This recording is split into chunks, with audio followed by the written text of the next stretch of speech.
Hello, beautiful people. So excited that you're here with me today. I had a question come in that I thought would be just really great to go over because I have a feeling that a lot of people can relate to this one. I'm going to read the question to you. It says, Angela, how do I connect with all my kids? I have 4 children at home ranging from 18 to 10 years old. My 18-year-old wants to talk at night and sometimes doesn't get home until 11 p.m. after work.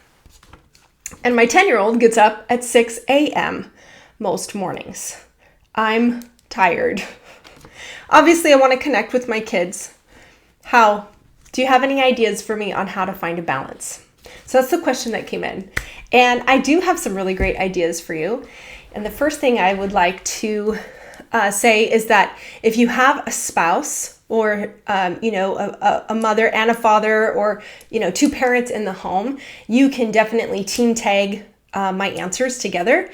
But at the same time, if you are a solo parent like myself, there are also some really great ideas that I'm going to give to you this evening so that you can still feel empowered, even if you're the one kind of managing everything for everybody. The first thing that I want to tell you is that in my home and what I teach my clients, and a huge message that I share with my followers is that as a family, we support each other. We are here for each other.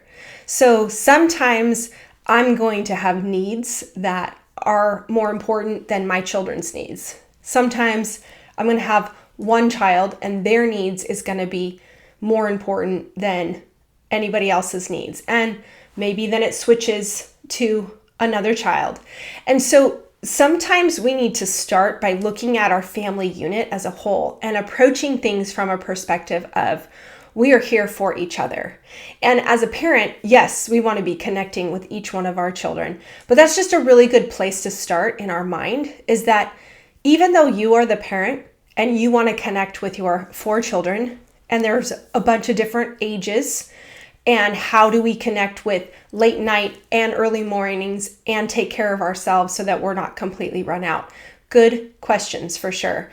But it starts with being aware of how we approach everybody as a whole. And so that leads into then the second point, which is we team tag it. So practically speaking, let's say I look at my calendar and I know, okay, on Tuesday and Thursday night, my son is going to work late at night and not get home until 11. And we haven't connected in a few days. And I want to make that a priority to carve out some time when they get home and connect with them. So I know, okay, it's Monday. Let's just say, for example, it's Monday. I haven't connected with my teenager in a few days. I know I want to.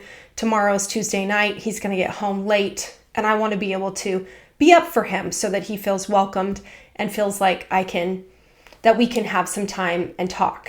So I'm going to structure then, okay, Wednesday morning, 6 a.m., my 10-year-old's going to wake up and probably need to get ready for school and get dressed and whatever, all the things that we do in the morning to kind of get our day rolling. So I'm going to look to another person to help with my 10-year-old on Wednesday morning.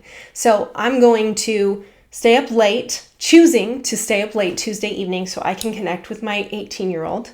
And I'm going to talk to one of the other kids. Maybe you have a 16-year-old in the house that you can say, hey, it's your turn Wednesday morning to get up and help get your brother ready, help get him his lunch and his breakfast, and drive him to school. So that's one way that I will practically look at my calendar and I will say, okay, this child I need to connect with, we haven't connected with in a few days. So I'm going to let the other 2 team tag and help me so that I can be successful also.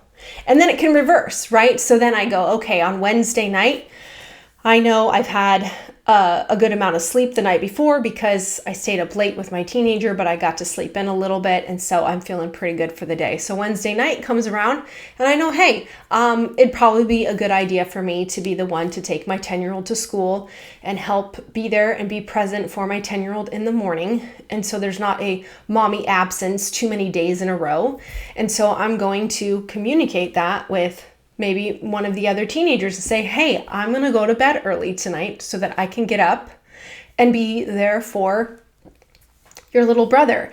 And so you kind of look at a calendar for the week and you can kind of find times where you're having these touch points with each one of your children and put it in almost like an appointment, really, because even in the morning that you choose to wake up and help your youngest child get ready for school and get ready for the day, that is time that you are connecting with that child. And if you're intentional with that time, it can be amazing what can happen in the mornings. I've had some of the most fun or funniest conversations or little things, or, we're teasing each other as we're getting ready for school. And, he's got his, I'm talking about my own life now, but because I have a 9-year-old and he'll leave his clothes lying around. I'm like, what's going on? Pick up your dirty underwear and put it in the dirty clothes hamper. And he's laughing. And, we have this time where we are doing our chores. We're getting ready for school. We're having breakfast, but we're also connecting. This will lead me into the third thing. So as you're scheduling out time to connect with your children, be intentional with that time that you do have scheduled. So if your teenager wants to sit and talk, cool. Have a snack. I know for me, my teenagers are hungry late at night, and it doesn't matter if they had dinner at 6 or 7 p.m. They're hungry again by 9 or 10. So be prepared for that and come to your meeting with, some of their favorite cookies or maybe even just some hot tea. I know that my boys and I, we love tea in the evening. Some chamomile, lavender tea or something like that is really nice when we're having a conversation. So prepare ahead of time for the conversations and the time that you're connecting. Have a couple things on your mind about what you could do to make that time special.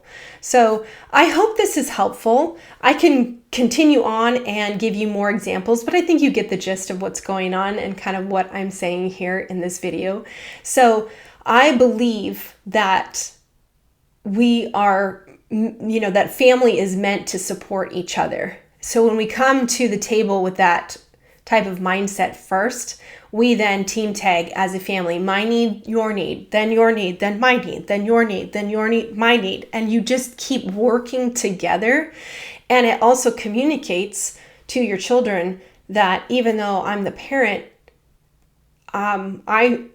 we get to work together. That's what family is. If you have any questions that you would like answered, you're welcome to email them to heartbeatparenting@gmail.com. We'll talk soon and see you on the next video.